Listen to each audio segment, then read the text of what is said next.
اسامہ بن زید رضی اللہ عنہ نے بیان کیا کہ ہم رسول اللہ صلی اللہ علیہ وسلم کے پاس تھے کہ آپ کی ایک صاحبزادی حضرت زینب رضی اللہ عنہا کے بھیجے ہوئے ایک شخص آپ کی خدمت میں حاضر ہوئے کہ ان کے لڑکے جاں کنی میں مبتلا ہیں اور وہ حضور صلی اللہ علیہ وسلم کو بلا رہی ہیں۔ حضرت صلی اللہ علیہ وسلم نے ان سے فرمایا کہ تم جا کر انہیں بتا دو کہ اللہ ہی کا سب مال ہے، جو چاہے لے لے اور جو چاہے دے، اور اس کی بارگاہ میں ہر چیز کے لیے ایک وقت مقرر ہے۔ پس ان سے کہو کہ صبر کریں اور اس پر صبر ثواب کی نیت سے کریں۔ صاحبزادی نے دوبارہ آپ کو قسم دے کر کہلا بھیجا کہ آپ ضرور تشریف لائیں۔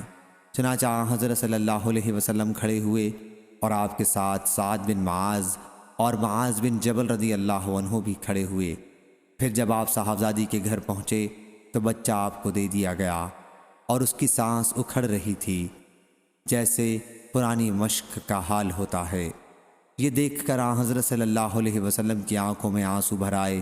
اس پر سعد رضی اللہ عنہ نے کہا، یا رسول اللہ صلی اللہ علیہ وسلم، یہ کیا ہے؟ حضرت صلی اللہ علیہ وسلم نے فرمایا کہ یہ رحمت ہے جو اللہ تعالیٰ نے اپنے بندوں کے دلوں میں رکھی ہے، اور اللہ بھی اپنے انہی بندوں پر رحم کرتا ہے جو رحم دل ہوتے ہیں۔ صحیح بخاری حدیث نمبر 7377۔